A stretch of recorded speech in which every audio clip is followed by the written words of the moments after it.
right, so another episode of J Talks. I know you guys enjoyed the last one, so this is our Q&A that we like to do every month for J Cutler TV. Thank you guys also for writing in your questions. I'll shout out a couple of you guys on here, but the first question I'm going to ask with the Ask Jay question is going to be someone I met this weekend. I was in Tracy, California, and I had a guy come to me and he was trying to get back into his routine. He said he recently had a newborn. He's trying to find the balance, you know, what time to train.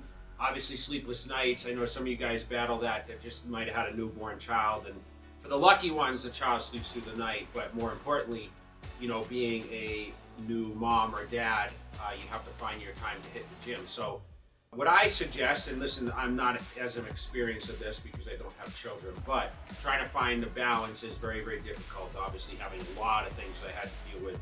You need to prioritize. So if you have a specific time that you know, hey, I'm free during this time, whether you have to get up, you know, an hour earlier, you know, you have to, you know, find time before or after work.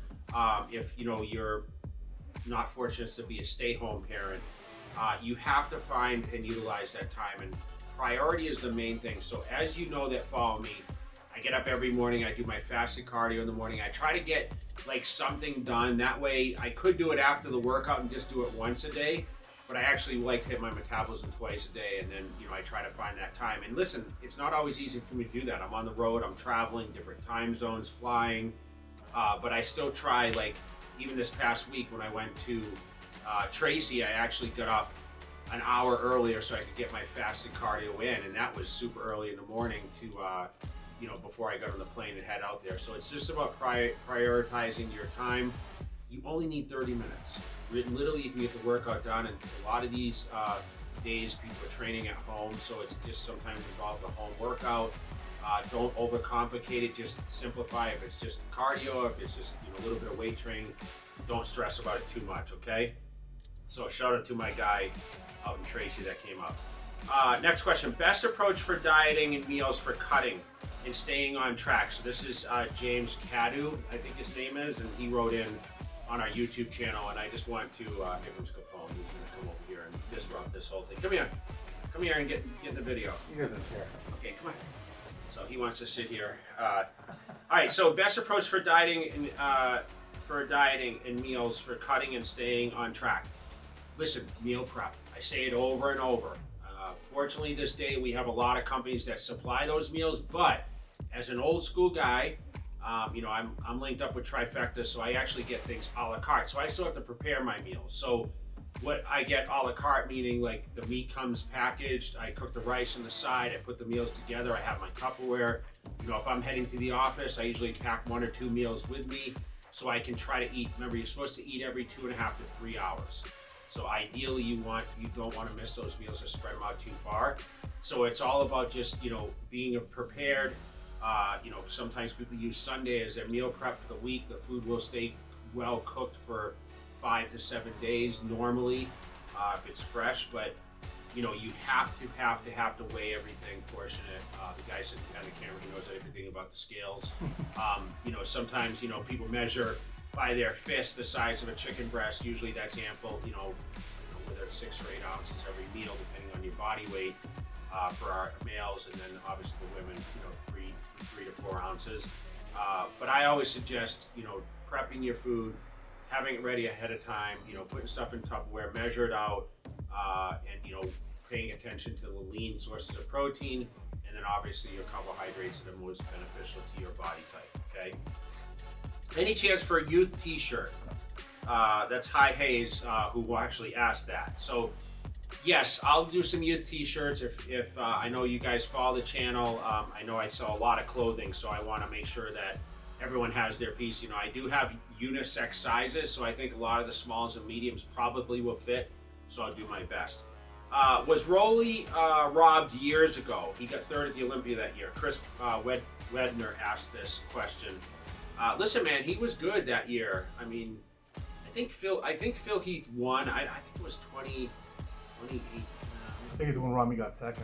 It was? Yeah, I think so.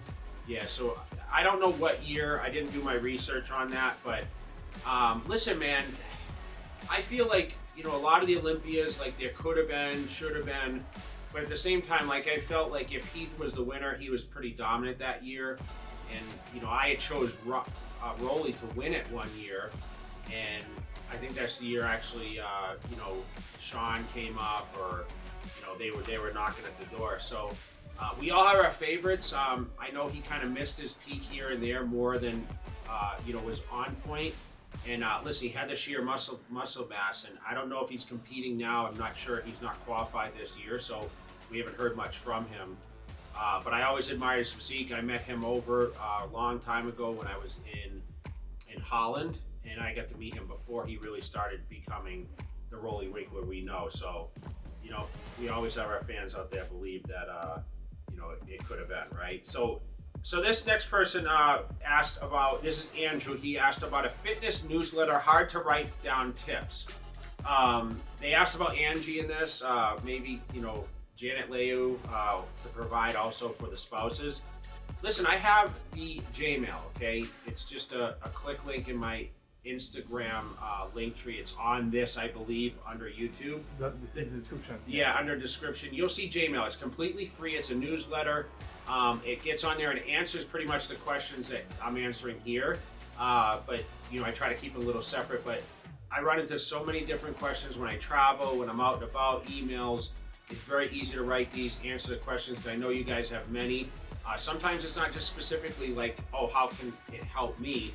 It's just about my thought process, or what I want to, you know, what my opinion is on things. So, but as far as like, I know it's hard to write things down and really people kind of complicate things, but everyone's different. So you have to take a little bit of certain knowledge and run with it and put it into your routine. And I think that, you know, progression is all about success in the gym, right? So as we continue to get stronger, leaner, you know, build more muscle, I think that's really the goal, right? So, you know, it's just about staying, like I said, consistent with everything, but the Gmail does provide a lot of that, so make sure you guys subscribe. It is completely free.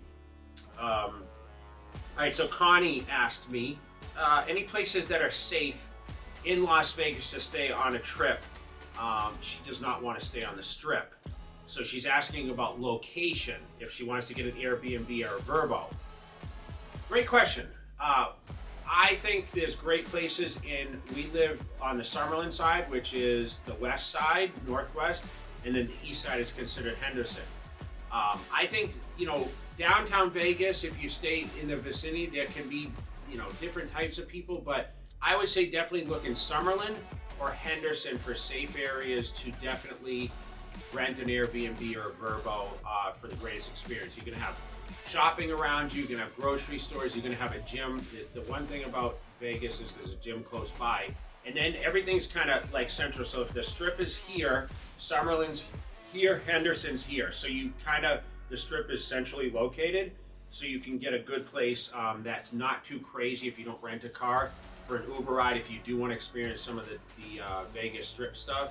But I don't blame you. I mean, I love using Airbnbs when I travel, just to have a kitchen and be able to cook, and you know, obviously the amenities in that sense instead of the busy casino hotels. And you know, but there are some good hotels, I mean, that you can stay at that don't have casinos, like Waldorf Astoria, or you know, there are some smaller hotels like Residence Inn and stuff based closer to the Strip. So someone asked me, what's my temperature in my home in the summertime? That's a good question. And that was Irving that asked that. I have it right now in this room right now. This is my theater room. I have it set at 76 degrees. And most of the time it's usually between 75, 76, somewhere around there.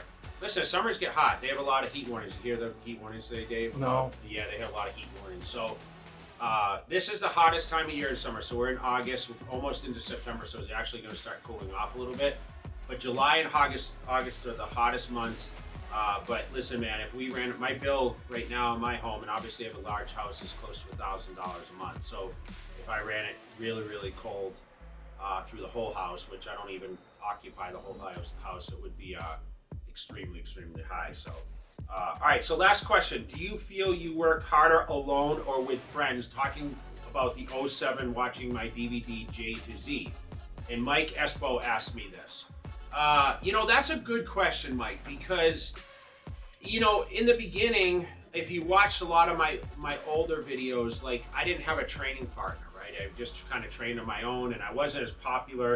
And it seems like once I won the Olympia, I started to gather a posse around me, which was a little difficult at times. And Dave behind the camera can attest this, because a lot of times we go train, especially during holidays or when I went to Venice, it seems like there was like 5 or 6 people that actually wanted to come train, and everyone wanted to train close to me. So did I lose a little focus? Probably, because when I was able to focus on my own, and granted I would cut everyone down and I would pretty much train towards the end of, when I was prepping for the contest, I would be by myself a lot. I just, I really enjoyed training by myself the most, because I didn't have to worry about some distraction or someone taking pictures, or, the only nice part was when I was traveling with a group, they were pretty easy to handle if someone was coming up and not interrupting us, and that was the only nice thing. But if you asked me about, like, when my vision was stronger, I mean, that was me in my zone at home training, in the middle of the night, which you did mention in that message. But I did like to focus and train solely on myself, very selfish. I had my style of training. I never switched it up. I always followed, the same routines and high volume. Everything was 8 to 12 repetitions. And I remember telling people, if they came to train with me, I'm not going to change your weights, and I'm not going to spot you. So ideally, I just focused on me, although I did have some distractions in there. But it did help because the media was there.